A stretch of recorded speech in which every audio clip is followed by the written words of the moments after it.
You know you really irritate me, Skinner. What with your store-bought haircut and excellent posture. Bit of a long story.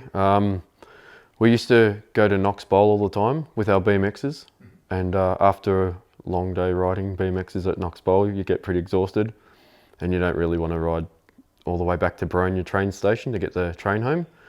So instead of that, we thought, well, if we rode skateboards, we could get the bus from Knox to Boronia. So we used to skate and bike ride as well, and then we sort of, it sort of started from there, and then just got better and better and sort of pushed the bikes aside and kept skating. And all the guys we skated with, all the guys I hung out with skated and that. So, and that's pretty much how it sort of started off. What year was that? Probably about when I was 14, I think, around that. But I did have a skateboard before that, just like one of those came-up boards. And just the local kids in my area, we used to just like ride up and down the hills and that. But I don't really consider that, like starting skating then. But I did have one back then. My first setup, I got a, what was it called? It was a Santa Cruz Jeff Grosso toy box. And I got the board off a mate, second hand. So, and just some, I don't even know where the trucks and wheels came from, but yeah, we just set up some, he had a board, I had a board, and we just went skating and met up with some other kids, and yeah, that was it. Yeah. Where did you used to skate back then? Knox. Yeah, Knox. It was mostly Knox, but a lot in Belgrave at the train station, and Upway High School, Tacoma Primary School, mainly in the schools. So that was good fun there. Yeah, probably my best memories, I suppose you could say. But yeah, that was it. Yeah. Who was the local ripper back then? Who did you look up to? Oh, in our area, I don't know, it's a hard one to say because like we all seem to sort of have our own tricks, like so, one of the guys could do mad no complies and all that sort of stuff, and we all sort of taught each other the tricks, so we all sort of were at a similar level. But I don't know if you like Tom Jarrod used to live in Upway, but one of his parents lived in the city or Kensington, I think, and so he used to spend every second weekend or something with us up in Upway. But it was cool because he used to bring all the tricks. Like he used to skate with the guys in the city that learn all the new tricks, and he used to bring them all up to Upway and show us how all the new tricks were done, like Ollie Impossibles, Ollie Impossible and pressure flips. Like we were like, what the hell? He used to just like come up and yeah, he had all the tricks. So we all learnt off him, which was pretty cool. So yeah, but he was like pretty advanced back then as well. So yeah, we all sort of had our some had better tricks than others and that. But yeah, that was it. And who were the international pros that you used to look up to as well back then? Oh, I used to love watching the power videos, like Ray Barbie, Guy Mariano, and I pretty much wore out that section of Ray Barbie on that power video, just rewinding it back and forwards. I just loved it. Loved the music and the skating as well. But I can't really remember all the videos, but yeah, it was pretty much anyone that skated street in those old videos. We just like rewound, watch them again, go for a skate. So that's what got us pretty hyped to skate. So it was probably a bit later. Like those guys I used to hang out with in Upway and that, they used to, like every now and then would jump on the train and go to the city. If someone wanted to buy a new board or something like that, we'd go to Snake Pit or whatever in Paran and make a day of it, I guess. And it just like progressed from there. We just sort of went once every now and then. And then there was like this thing, excuse me, there was like the 947 or the 1017 train. And the night before we'd say which one we were getting on. And because I used to get on at Belgrave or Tacoma and the other boys would get on at Upway. So we'd all say which train it was, 1017 or 947 or whatever. That's how early we got up in that. And we'd all meet on the train on certain carriage and go to the city and skate all day. No mobile phones back then, so. Oh, no, like Tom Jarrod knew a lot of the guys from around the city, so we just sort of hung around in our own little group for a lot of the time. You know, like the Upway Tacoma, those guys. But yeah, I suppose we sort of met Tom Jarrod and his mates, and we sort of hung out with those guys and sort of got, you know, I know we ended up being a crew of those sort of guys and that. But mostly we sort of kept to ourselves, I think. Oh, we used to always just we'd start at Flinders Street, just go down St Kilda Road to Commercial Road, and then go catch a tram to Prahran, skate the bowl down there, and Collins Street. We used to, I don't know why, but we used to love halfway up Collins Street, like they've got the 2 benches on Elizabeth, and then just up from there was like a set of stairs on the left-hand side. So we used to skate there a lot, and sometimes Rialto as well. And we'd work our way to Spencer Street as well. There's a stairs gap, like a 4 flat 1 or something, I think it was, at Spencer Street. So we'd skate there as well. But yeah, just that sort of thing. Just start at one end and go to the other, I guess. In our area, there's because it's hilly, there's there are big stairs and that up there. So I used to we first started skating this 7 stair and upway at the high school. And yeah, just did. We all of our guys, we did flips down at pop shovets and all that sort of stuff. Everybody was trying flips and stuff, which was pretty cool. And I don't know, that probably got me into doing the bigger stuff. And then yeah, I just went from there, I guess. Just yeah, everything sort of didn't look as, I don't know. It's to me, it didn't look as big as what everyone else thought. Would look at a gap and go, man, that's huge, and I'd be like, oh, it doesn't look that big, but you know, I don't know. I just sort of thought it was doable, I guess. So yeah, so I'd throw myself down it and see what happens. Going back to skating big stuff, what was the sort of inspiration for that? Was there a particular pro like Markovic or anyone like that who you? Yeah, Markovic was pretty cool. Jamie Thomas, and I don't know. It's just I don't know.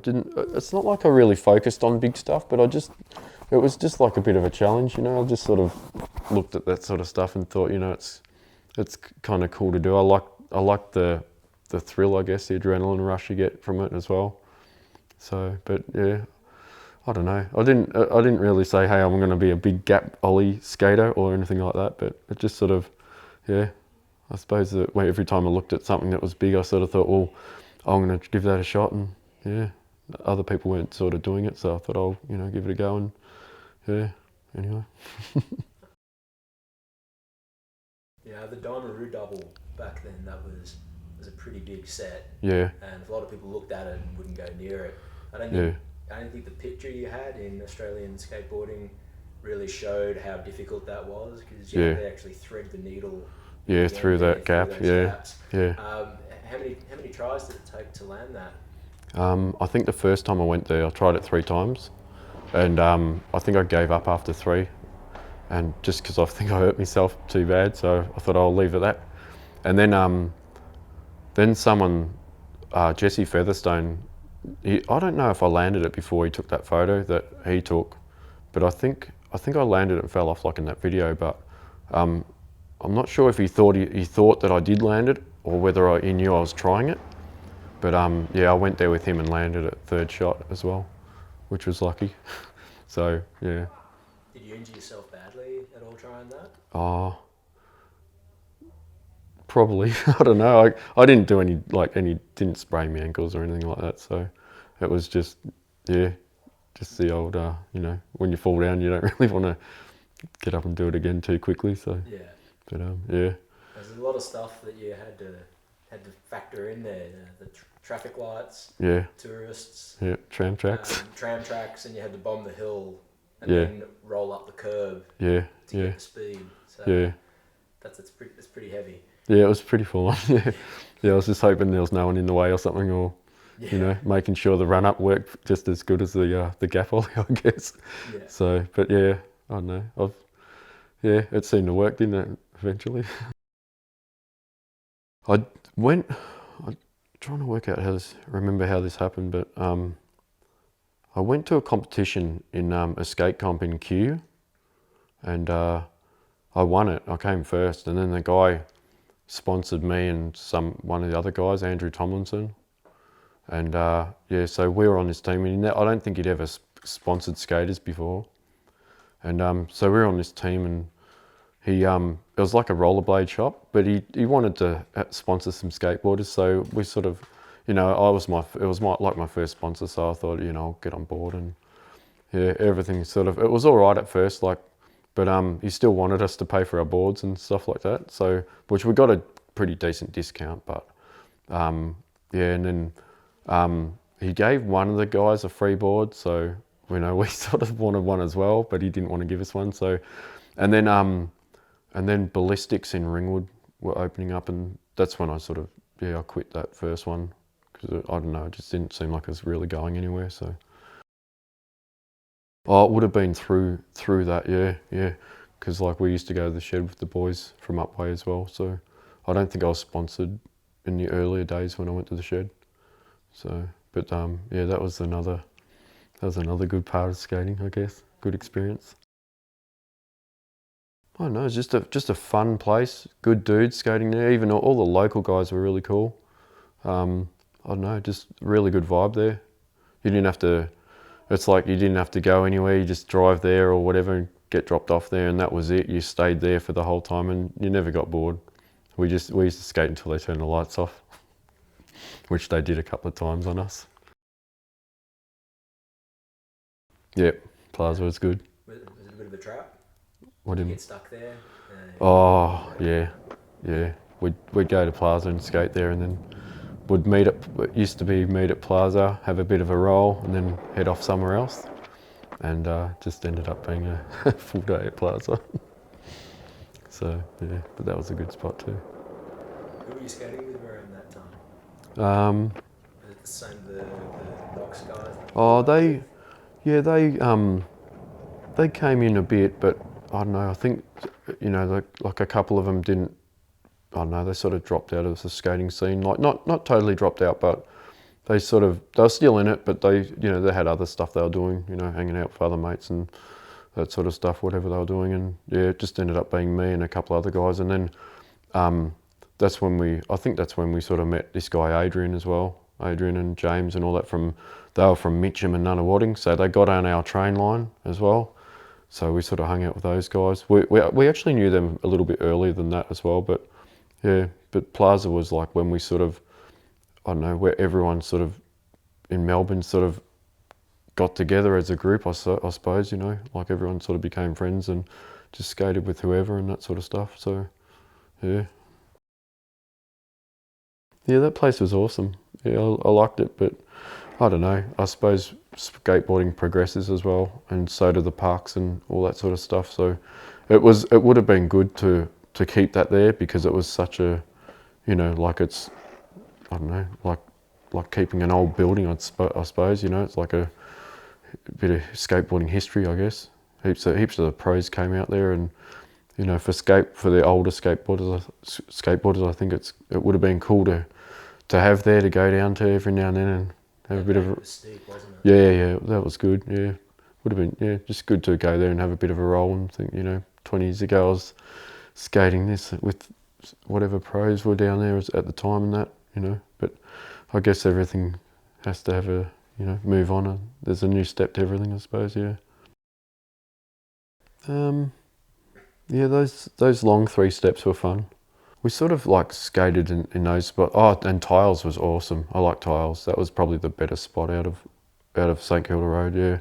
But apart from that, I think most of the other spots were just places we went to when we were a little bit younger. And, you know, yeah. But yeah, if we went to St Kilda Road, mostly it was for Tiles. So, because that place ripped.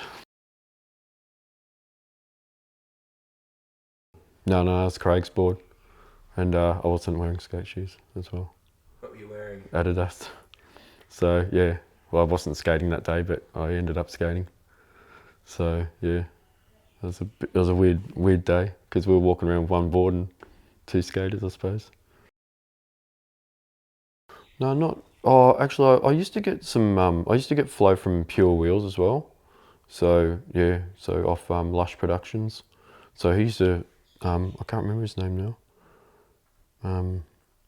it'll come to me anyway. But yeah, so he used to hook me up with wheels and clothing and that sort of stuff. And the there was a thing I was talking about before when I ollied over the backside, ollied over that rail in St Kilda Road. That was like after I did that, Noel, I think his name was Noel from Globe, came to Ballistics and gave me a whole bunch of Globe shoes, because that was when they released Globe shoes, and I was wearing Globe shoes in the photo, and also I had a Globe sticker on my board, on the bottom of my board. And yeah, he came in and gave me heaps of shoes because I had the sticker on my board and I was skating in the Globe shoes and I wasn't riding for Globe. So but yeah, so that was pretty cool as well. But oh, and I was getting clothing from Volcom as well. So yeah, that was a bit later on. I was riding for Volcom, and yeah, they were pretty good. So I went up to the Volcom house up in Sydney, and I think I spent like 2 weeks on 2 different times up there for the Sydney surf dive and ski comp. So, and that was a whole lot of fun. So yeah, hanging out with Peanut and Dustin Dolan and the other guys up there, yeah, it's pretty cool. So good fun. I'm not really sure how I got hooked up with Boom. I remember I was skating at the 2 benches in Collins Street, Collins and Elizabeth, and Andrew Mapstone asked me if I wanted to ride for them, and I just sort of thought I'll have a think about it, because the guys at Ballistics were pretty good to me, you know, so I wasn't really sure whether I should do it. So I asked a few mates and, you know, got everyone's opinion on whether I should or not. So, and yeah, I thought about it and thought, you know, it's a bit of a step up, I suppose, going from a sponsor, you know, riding for a shop to a company. So I eventually said yeah. Oh, well, it wasn't. I think back then, if you wanted to make money, you'd have to go to the States and, you know, skate for a pretty big company over there, I guess. But like in Australia, I don't think there wasn't any pay as such. But you know, like we got, like Ballistics were really good. I got everything. I got so much stuff from those guys. They were grouse, and even Boom as well. Like it's good that I got flow from people that I did get flow off, because I wasn't really working at the time. I was skating pretty much full time, and yeah, it was just good. It was good because my parents didn't really, they supported me. They didn't mind the skateboarding, but you know, I was one of 5 kids, so it was pretty hard for them to, you know, to put so much money aside for a deck, or you know, even a set of wheels or whatever. So they were good. My parents were really good to us, but you know, I think skateboarding wasn't. It was like more of a luxury rather than, you know. I mean, I could have studied and spent more time in school books rather than going skating. But yeah, they were good. But yeah, it could have been, you know, I could have got, you know, sponsored by my parents, which would have been cool. But yeah, no, that's good. Back then, I don't, you know, it was, yeah, I think the sponsorship was pretty good. But even though we didn't really get paid or anything like that, it was still, you know, I don't feel like we've missed out compared to what the guys are getting now.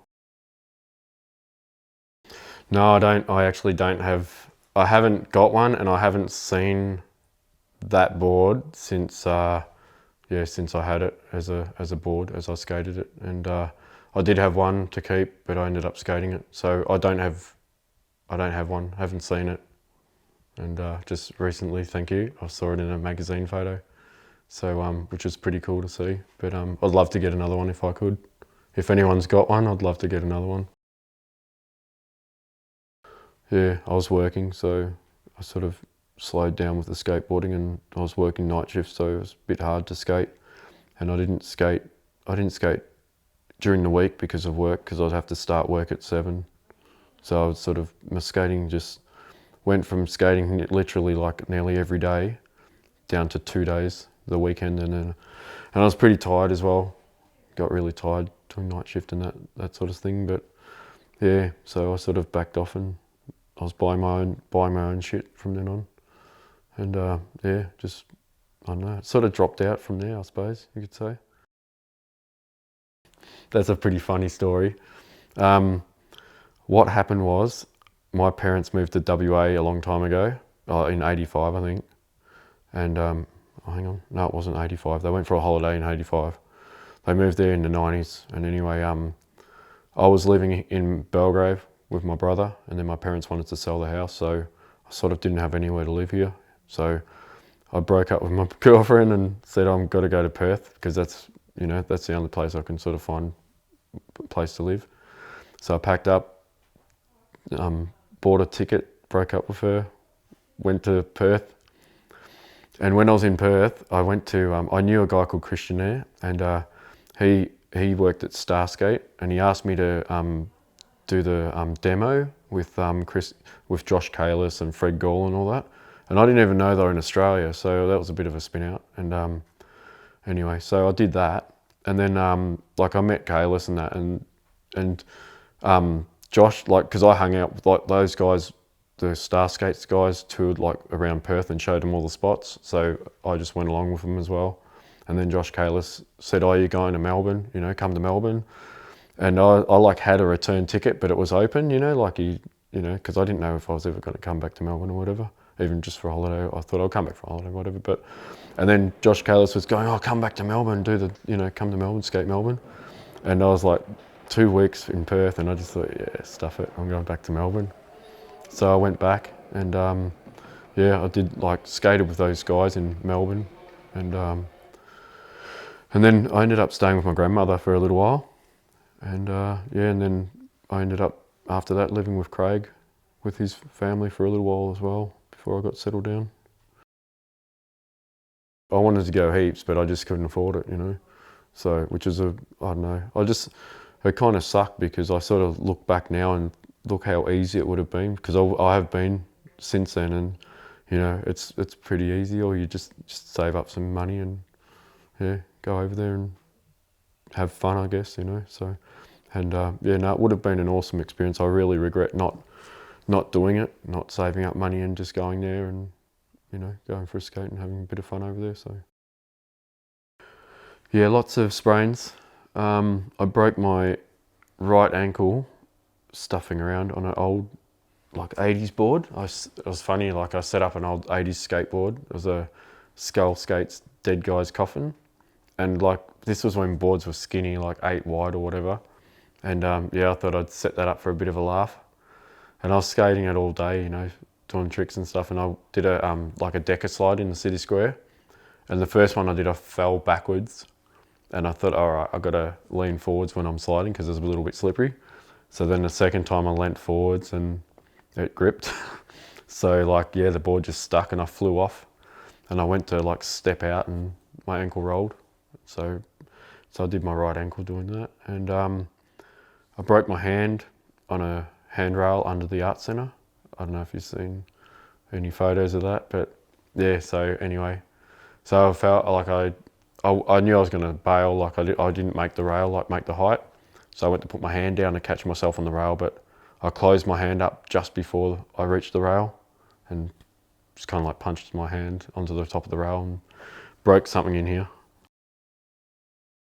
What else did I do? I was a bit of a clown back then. I cut my chin open, like stuffing around as well, in Glen Waverley with the Boom Boys. Is that in the tweaked fit? Yeah, that one, yeah. So I fell and I put my hands out to stop myself from falling, but it was real slippery, the bricks, and my hands just gave way and my face hit the ground. So that was a bit of a, yeah. That's what you get for being a rollerblader? That's right, yeah. Because that's what we were doing, because we were sliding along the trolley rails, like, because it was wet. So we're running along and sliding sideways on the trolley rails, and yeah, and they're filming it. Andrew goes, "I'll just do a really big one or something." So it had dried up by then, and I ran along and jumped on it, and yeah, well, the rest is on the video, I suppose. I am now, yeah. I'm not full on, just like, yeah. Thanks, Mark. Thanks to Mark, yeah. So he kept on bugging me about skating, getting back into skating, and I eventually got a board, like maybe, I don't know, maybe 12 months or 2 years ago. And he's constantly like bugged me to come out skating. And so I did. And I don't know, I just liked it. It was good fun. I didn't like, I'm not doing any flip tricks or anything like that, but just fun, good fun just to roll around in ollies and just whatever, man. Just, you know, it's good fun. Even just like just skating through the city was fun, you know, just going from the top of Swanston, like coming down through Swanston and down the road and that. I don't know, it just reminded me of the old days when we pretty much skated everywhere. Just like it was like transport and, you know, do some tricks at the same time sort of thing. So yeah, brought me back to the old days, but yeah, that was a bit long ago. So yeah, I do a bit of car racing with the WX club. It's funny, I actually got into car racing from skateboarding, which is hard to believe, but Andrew Mapstone used to have a Mitsubishi Lancer. That was, and I actually remember the first time I went in it, I thought it was like a grandma's car because it didn't like seem, like I thought a fast car back then was like a V8 or something. And yeah, I went in his car and we were like giving him shit saying it was like a grandma's car until he put the foot down, and then we just couldn't believe how fast that thing was. And then yeah, when I got a job and all that, and I saved up and just bought a fast car, and I've just had fast cars since. Like yeah, and then I don't know, it was like it's a few years ago now. I was doing like that, you know, like the Ken Block sort of stuff, which is kind of embarrassing, but you know, just like doing handbrake turns and all that sort of stuff, in like on skid pans and stuff, and I got good at that. And then I didn't really like going real fast, so I sort of preferred that sort of stuff, you know, doing burnouts, you know, that sort of crap. And then I went in a few passenger laps on the track with some of the other guys that I sort of hung out with, and I sort of thought, yeah, I can do this stuff. So then it just went from there. I did like a full season not last year, but the year before. Last year I took a bit of time off because the car that I was racing ended up in 2 pieces. And so last year I just saved up and got myself a new one. And yeah, so, but I probably did a full season, and then the year before that I just sort of did a couple of track days here and there. Just that's sort of how I got into it. And I thought the following year, which was the full year, I thought I'll have a crack at the championship and see how I go. So I got a second, which was all right. So did all right. Then at the end of that year, that's when I got a little bit too cocky, and that was the end of that car. I had a bit of an accident out in Gippsland. How'd that happen? So I was racing all day and I was coming second, and this guy, the guy that came first, I beat him a few times. So I wanted to beat him. It was just like, you know, we had this little thing going and we were giving each other shit all day about it. And, you know, so he was beating me by a little bit. And at the end of the day, the track organisers said, oh, if anyone wants to go out and have one last go. And I sort of thought, well, yeah, well, I'm coming second. And I thought, I'll go out and have one last crack and see if I can beat this guy. And yeah, I just went a little bit too hard and slid off the track and I hit a dirt bank and a concrete wall. I'm driving a STI Subaru, so which is the other one was a WX, but the other one was it was a bit slower, but it sort of handled better. This one's, it's all right, goes really fast, but I don't think it handles as good, but I don't know, still good. I've got some good times in it, so it seems to be all right at the moment. Yeah, I suppose there's that element of adrenaline, I suppose, you know, the rush, I guess. And I don't know, some of the days when I'm racing, I have like, you know, you have some of those moments where you sort of feel that you're at the point of no return, you know, like you get sort of into sort of, you know, like you might come around a bend too hot or something and you think, oh, you know, that was a bit full on. And it is kind of like skating with slamming, and you know, like you go and ollie down a drop or something and you think, oh, hang on a minute, I'm not going to make this. And you sort of just got to pray that it goes all right when you land or when you slam. But yeah, but I've had some pretty hairy moments in the car as well where I've sort of thought, even in that new car that I got, I was at Sandown and I actually thought I was going to have another big incident. But yeah, I was lucky the car sort of pulled up at the right moment. But yeah, I don't know, sometimes I sort of think maybe I should take a bigger step back and not do it anymore, but it's just something I like doing, I guess. Yeah, I want to thank just all of the guys that helped me out over the years that I was skating with, like Bladeworks, Bladeworks Ballistics, Lush Productions, Globe as well, Boom Skateboards, and yeah, and even all the guys that I skated with as well. And yeah, because I had good times with those guys as well. So thanks anyone that sort of came out skating with me in that or whatever. Just yeah, that was awesome. Yeah, had good memories. So yeah, thanks. Yeah. Thanks for doing the interview. No worries.